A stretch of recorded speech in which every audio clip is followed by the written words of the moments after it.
제가 오랜만에 이 자리에 서는 것 같습니다. 처음에 이 자리에 올라왔을 때 굉장히 떨렸는데 암송 구절을 다 외우고 나니까 긴장이 확 풀리는 것 같습니다. 예.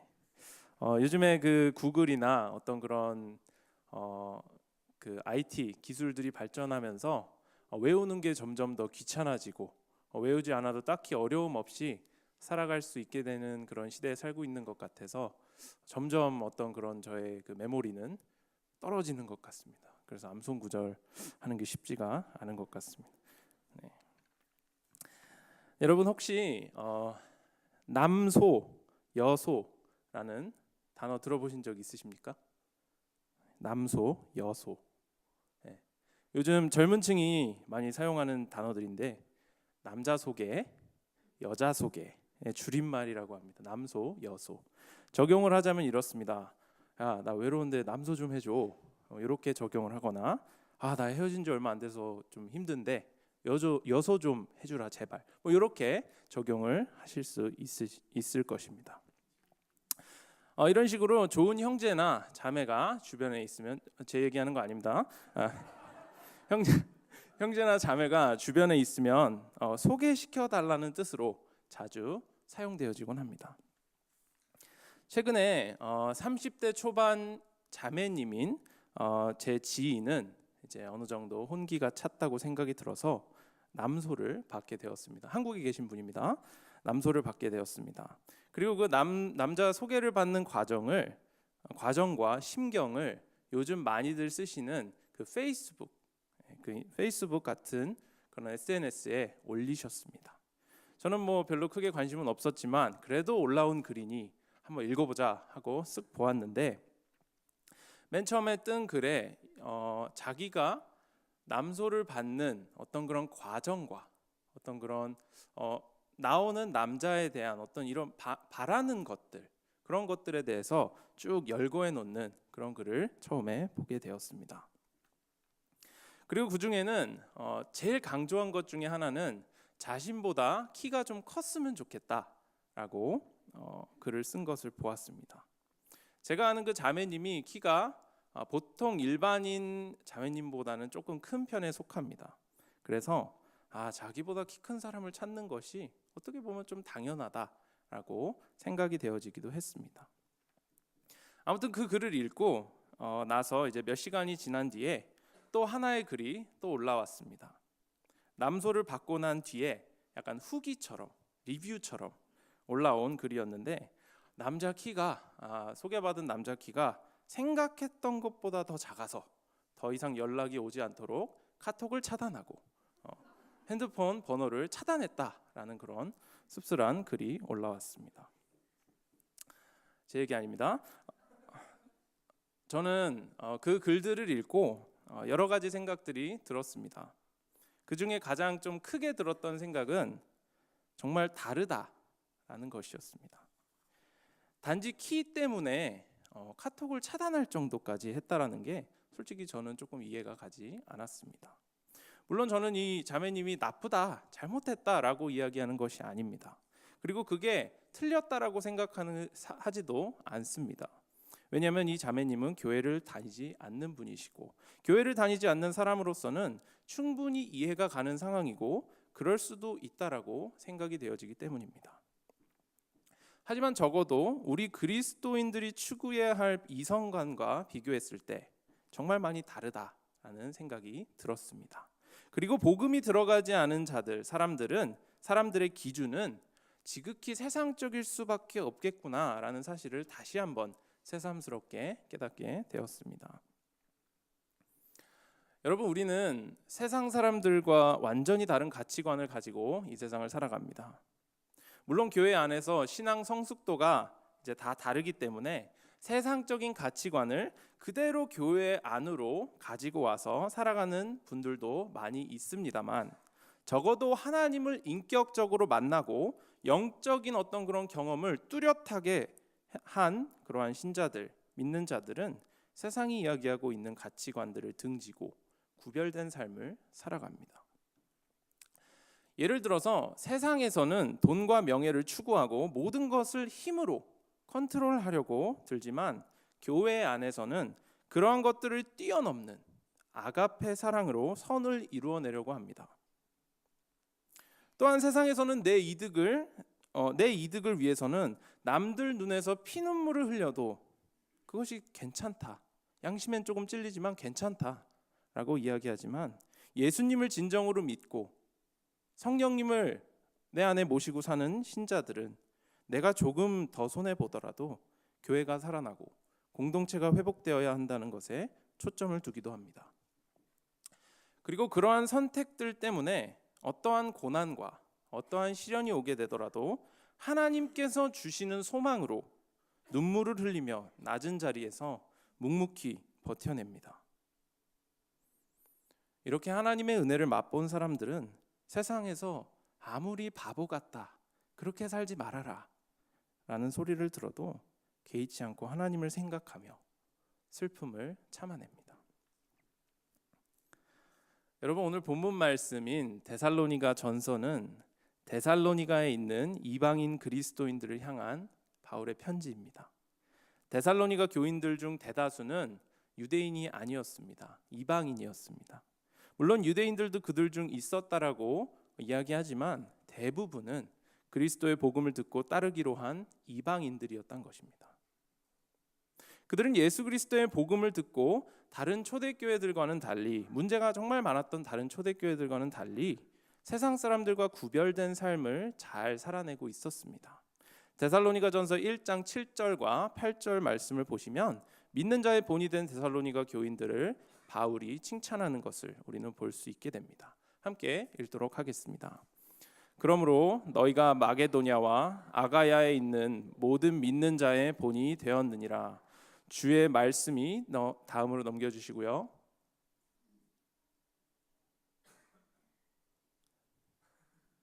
네, 테크니컬 디피컬티가 있네요. 제가 읽겠습니다. 다음 거. 주의 말씀이 너희에게로부터 마게도냐와 아가야에만 들릴 뿐 아니라 하나님을 향하는 너희 믿음의 소문이 각처에 퍼졌으므로 우리는 아무 말도 할 것이 없노라. 아멘. 이렇게 바울이 이 데살로니가 교회의 교인들을 칭찬하는 글을 데살로니가전서에 기록했던 것과 같이 데살로니가 교인들은 정말로 본이 되는 그런 삶을 살아가고 있었다라는 것입니다. 하지만 이토록 본이 되는 삶을 살아내던 데살로니가 교인들 안에서도 끊임없는 방해들이 있었습니다. 그것은 바로 주변에 믿지 않는 이방인들의 지속적인 비아냥과 조롱이었습니다. 복음이 이야기하고 있는 그런 낮아짐의 삶을 살아내는 모습들을 세상 사람들은 도저히 참아낼 수 없었기 때문에 자신들이 사는 그 삶의 패턴으로 다시 이 복음을 접한 데살로니가 교인들을 끌어들이기 위해서 온갖 멸시와 조롱들을 행하였다라는 것입니다.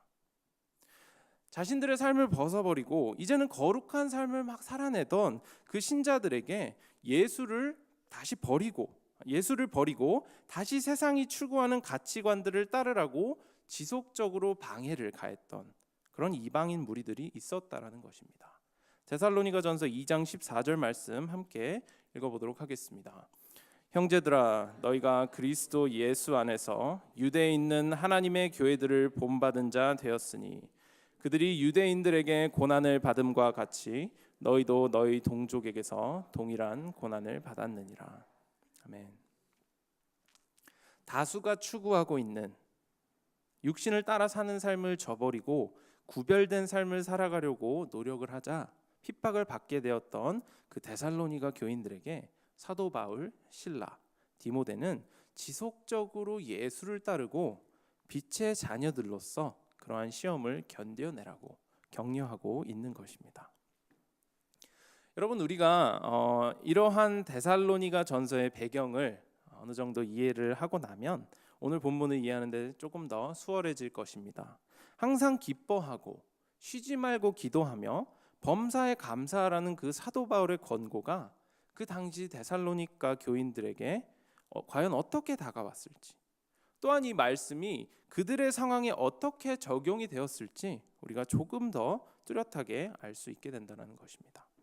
조금이라도 우리가 더 정확도 높은 어떤 그런 말씀의 해석을 하기 위해서 말씀 앞에서 이러한 배경들을 조사하는 수고를 우리는 반드시 해야만 합니다. 그래서 말씀의 올바른 해석을 가지고 현재 우리의 상황에 접목시켜 보았을 때 과연 하나님께서 우리에게 어떠한 말씀을 지금 하고 계시는가에 대해 우리가 겸손한 마음으로 나아가서 하나님의 말씀이 우리의 삶을 통치할 수 있게끔 우리 자신을 말씀 앞에 내어드려야 하는 것입니다. 이 시간 겸손한 마음으로 조심스럽게 오늘 본문 말씀을 풀어나갈 때 하나님께서 주시는 지혜로 말씀을 바로 알아서 하나님께서 저와 여러분께 말씀하시는 음성을 뚜렷하게 들을 수 있게 되는 저와 여러분이 되시기를 소망합니다. 여러분, 오늘 본문 말씀에서 첫 번째로 나타나는 내용은 항상 기뻐하라 라는 내용입니다. 여러분, 우리는 어떨 때 기쁨을 느끼게 됩니까? 여러분은 어떤 때에 기쁨을 느끼십니까? 골치 아픈 일이 한 방에 해결되었을 때 기쁨을 느끼십니까? 오랫동안 기도하던 일이 내 뜻대로 응답을 받았을 때 기뻐하십니까? 아니면 누군가에게 인정받았을 때 기뻐하십니까? 저 같은 경우는 제가 누군가의 삶에 꼭 필요한 존재라는 것이 나타날 때 기쁨을 느끼게 됩니다. 그래서 누군가에게 필요가 보일 때 무리를 해서라도 가급적이면 좀 도와주려고 하고 일에 좋은 성과를 내어서 인정을 받으려고 노력하는 경향이 있습니다. 그래서 삶이 굉장히 피곤합니다. 사람들은 그렇게 고맙게 여기지 않는데도 저는 막 이렇게 도와주려고 그러다가 제가 혼자 지쳐서 나가 떨어지는 경우도 종종 있습니다.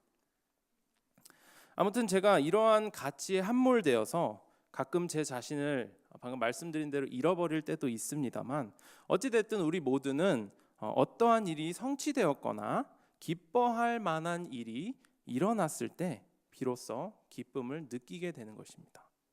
즉 기쁨이란 것은 우리가 느끼는 이 기쁨이란 것은 조건적인 감정이고 기뻐하기 위해서는 기뻐할 만한 이유가 반드시 있어야만 하는 것입니다. 여러분, 이런 조건적 기쁨이란 이유 때문에 우리는 사도 바울이 본문에서 이야기하고 있는 듯이 항상 기뻐하라는 그 말씀을 지켜낼 수 없습니다. 그것이 바로 우리 인간의 한계이기 때문입니다.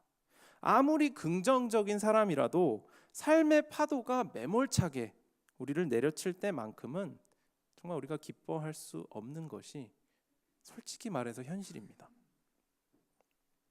오늘 본문에서 항상 기뻐하라고 이야기하고 있기 때문에 우리는 의지적으로 막 기뻐하려고 긍정적인 시각들로 모든 것을 바라보려고 노력도 해보지만 숨쉬기조차 힘든 일들이 닥칠 때에는 사실 이러한 것들도 다 소용이 없습니다.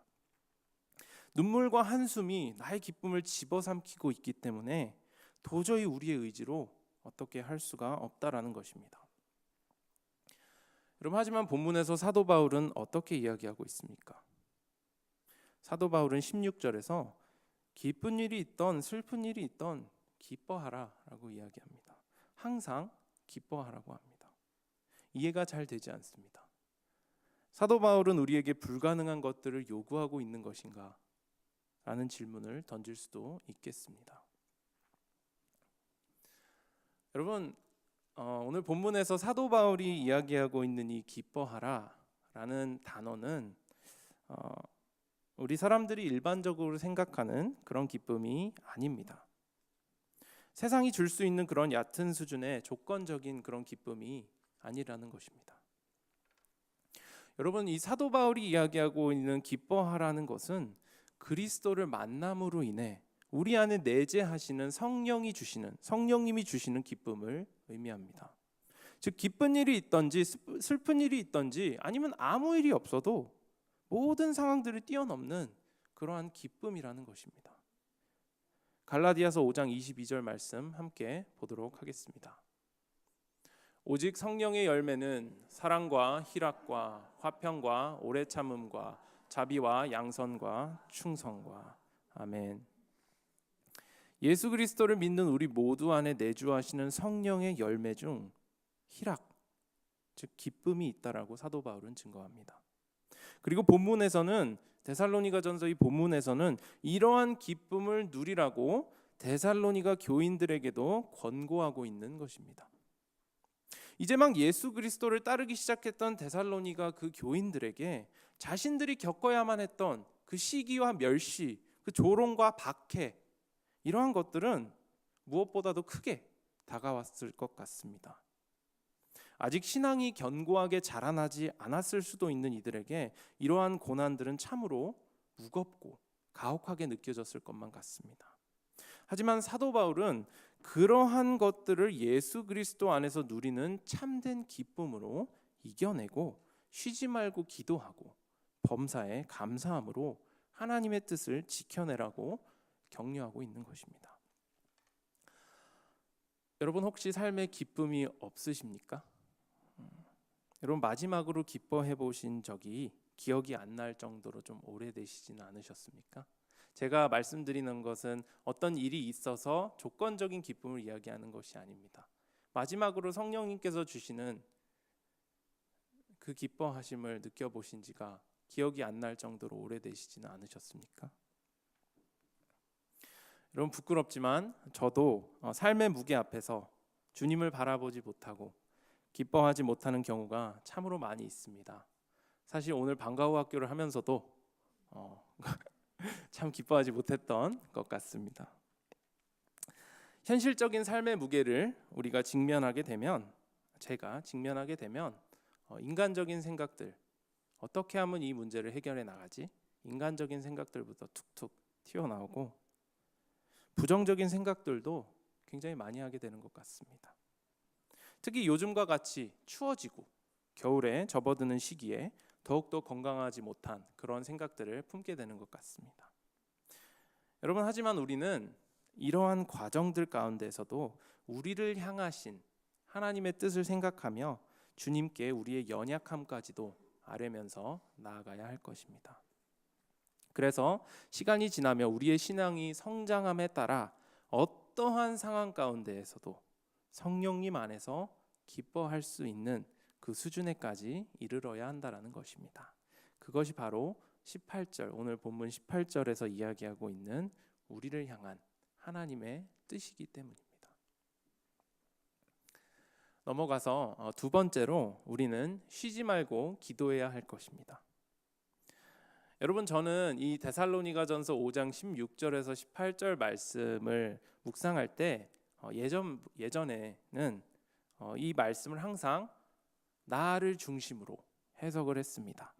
내가 조금 더 수월한 삶을 살기 위해서 항상 기뻐하고 긍정적인 삶을 살아가야 한다고 생각을 했고, 또 나의 잘됨을 위해서 내가 내 삶이 세상에서 얘기하는 그 형통함을 이루기 위해서 항상 쉬지 않고 기도해야 한다라고 생각을 했고, 또 범사에 감사함으로 내 삶이 조금 더 윤택해질 것이란 생각으로 이 말씀을 받아들인 경우가 참으로 많이 있습니다. 너무나도 인간 중심적인 해석이 아니었나 싶습니다. 특히 이 두 번째 내용인 쉬지 말고 기도하라라는 부분은 제 육신의 본성을 끌어내기에 너무나도 적합한 안성맞춤인 그런 구절이었습니다. 여러분은 그러지 않으시리라 믿습니다만, 저는 기도하면서 제 육신이 원하는 것들을 위해서 기도한 적이 너무나도 많았고 요즘에도 그러는 경우가 참 많이 있는 것 같습니다. 제가 삶에서 정말로 중요하다고 생각하는 것들, 그러한 일들이 속히 진행되도록 기도했고, 말로는 정말로 하나님 뜻대로 하시옵소서라고 기도하면서도 내심 내가 원하는 대로, 내 육신이 원하는 대로 하나님께서 일을 진행해 주시기를 바랬습니다. 조금만 정신줄을 놓고 있으면 중언부언하는 그런 기도를 늘어놓기 일쑤였고, 하나님의 뜻을 찾기보다는 나의 뜻이 이 땅에 이루어지기를 간구한 적이 참으로 많이 있었습니다. 이처럼 하나님과 대화하라고 가르쳐 주신 그 기도라는 도구를 저는 저의 이기적인 욕심을 채우는 수단으로 사용하는 적이 많이 있었고 아직까지도 굉장히 많이 있습니다. 여러분, 우리가 구하는 것이 무엇인지 알지 못합니다. 여러분, 우리는 많은 경우에 떡 대신 돌을 달라고 합니다. 생선 대신 뱀을 달라고 하기도 합니다. 그러고서는 우리가 원하는 것을 하나님께서 주시지 않을 때 하나님을 원망하는 경우도 참 많이 있습니다. 다 제 얘기입니다. 네. 우리의 머리카락도 세시는 하나님께서 어련히 알아서 하실 텐데도 불구하고 우리는 우리의 원하는 바를 내려놓지 못하고 계속 힘들어한다라는 것입니다. 마태복음 7장 11절 말씀 함께 읽겠습니다. 너희가 약한 자라도 좋은 것으로 자식에게 줄 알거든 하물며 하늘에 계신 너희 아버지께서 구하는 자에게 좋은 것으로 주시지 않겠느냐. 아멘. 여러분, 우리는 선하신 하나님께서 좋은 것을 항상 예비해 두셨다는 것을 기억함으로 나아가야 합니다. 그리고는 그러한 부분들이 우리의 마음에서 온전히 정리가 되었으면 세상에서 우리의 우리가 필요한 것들은 정말 주님께 다 맡기고 하나님의 뜻이 이 땅에서 이루어지도록 쉬지 말고 기도해야 하는 것입니다. 그것이 기도의 본질이기 때문입니다. 더 이상은 내 뜻이 이 땅에서 이루어지도록이 아닌 내 나라가 이 땅에서 세워지도록 기도하는 것이 아니라 온전한 하나님의 나라와 하나님의 뜻이 이 땅에서 이루어지도록 우리가 쉬지 않고 기도해야만 한다라는 것입니다. 이것이 바로 사도 바울이 오늘 본문 17절을 통해서 데살로니가 교인들에게 이야기하고 있는 것입니다. 여러분은 어떠한 기도를 올려드리고 계십니까? 여러분의 무릎을 꿇게 하는 것이 무엇입니까? 여러분의 자아입니까? 아니면 하나님 나라입니까? 여러분, 우리는 예수님께서 겟세마네 동산에서 드렸던 기도처럼 내가 고난받고 핍박을 받더라도 나의 자아를 죽이고 아버지의 원대로 되기를 원합니다 라는 기도가 드려져야만 합니다. 데살로니가 교인들처럼 동족에게 고난을 받음으로 인해 힘들고 지쳐도 하나님 나라가 굳건히 세워지기 위해서는 쉬지 말고 기도해야 하는 것입니다. 바라는 것은 여기 계신 저와 여러분 모두가 진정으로 하나님 나라가 이 땅에 바로 세워질 수 있게끔 쉬지 말고 기도하며 나아갈 수 있게 되기를 소망합니다. 마지막으로 우리는 범사에 감사해야 합니다. 굉장히 뻔한 이야기일지는 몰라도 우리 모두는 어떤 상황에 처해 있든지 하나님의 은혜를 기억함으로 감사해야만 합니다. 기쁜 일이 있다면 기쁨을 누림으로 하나님께 감사해야 하고 슬픈 일이 있다면 슬픔 가운데 우리를 성장하게 하실 선하신 하나님께 감사해야 합니다. 여러분, 고난이 밀려와도 우리가 감사해야 하는 것은 이 모든 것이 소망을 이루기 때문이라고 사도 바울은 또 이야기합니다. 로마서 5장 3절과 4절 말씀 우리가 함께 또 읽어보도록 하겠습니다. 네, 로마서 5장 3절 4절 말씀 함께 읽겠습니다. 다만 이뿐 아니라 우리가 환난 중에도 즐거워하나니 이는 환난은 인내를, 인내는 연단을, 연단은 소망을 이루는 줄 알미로다. 아멘. 여러분, 사도 바울이 이야기하고 있는 이 소망은 우리가 하나님과 함께 사는 것을 의미합니다. 즉 하나님과 함께 살 수 있게끔 우리를 연단시켜서 성장하게끔 만드는 것은 바로 이 환난, 고난이라고 이야기하고 있는 것입니다. 여러분, 세상 사람들이 고난을 바라보는 시각과는 전혀 다른 이러한 시각을, 환난을 바라보는 시각을 우리 믿는 자들은 가지고 나아가야 합니다. 세상 사람들이 감히 흉내낼 수도 없는 삶을 우리 그리스도인들은 정말로 살아내야 한다라는 것입니다. 환난이 와도 하나님과 함께 살 소망이 조금이나마 더 가까워졌구나라는 것을 생각함으로 진심으로 즐거워하고 범사에 감사하는 그러한 삶을 우리는 살아내야 하는 것입니다. 그래서 데살로니가 교인들처럼 세상 사람들에게 하나님 나라를 증거하는 그런 영향력 있는 그리스도인이 되어야 하는 것입니다. 그러한 빛과 소금의 역할을 감당해낼 수 있는 저와 여러분이 되기를 소망합니다. 말씀을 마치겠습니다. 여러분, 우리 모두는 각기 다른 삶을 살아갑니다.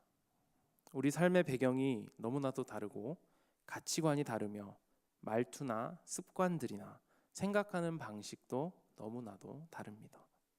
그리고 무엇보다도 하나님을 믿는 그 영적 성숙도도 각자가 다를 것입니다. 저를 포함한 여기 있는 우리 모두는 그리스도 안에서 각각 다른 어떤 그런 과정을 거치고 있다라는 것입니다. 하지만 여러분, 너무나도 다른 우리 모두의 도착지는 한 곳임을 기억하시기 바랍니다. 데살로니가전서 4장 7절에는 이렇게 쓰여 있습니다. 함께 읽겠습니다. 하나님이 우리를 부르심은 부정하게 하심이 아니요 거룩하게 하심이니. 아멘. 여러분, 우리를 부르신 하나님의 뜻은 우리의 거룩함에 있다라는 것을 잊지 마시기 바랍니다. 우리가 항상 기뻐하고 하나님 나라를 위해 쉬지 말고 기도하며 어떤 상황 가운데에서도 감사할 수 있는 거룩한 모습으로 변화되는 것이 바로 하나님께서 우리를 이 땅 가운데 부르신 이유라는 것을 잊지 마시기 바랍니다. 그래서 우리가 영적으로 성숙해지는 과정 안에서 그 과정 안에서 우리를 통해 하나님의 구속사를 이 땅 가운데서 실현하시고 거룩해질 우리 모두를 통해 하나님의 나라가 이 땅 가운데 굳건하게 서게 하실 것을 잊지 마시고 기대하심으로 오늘도 내일도 또 매일매일 살아가시는 저와 여러분이 되기를 소망합니다. 기도하겠습니다.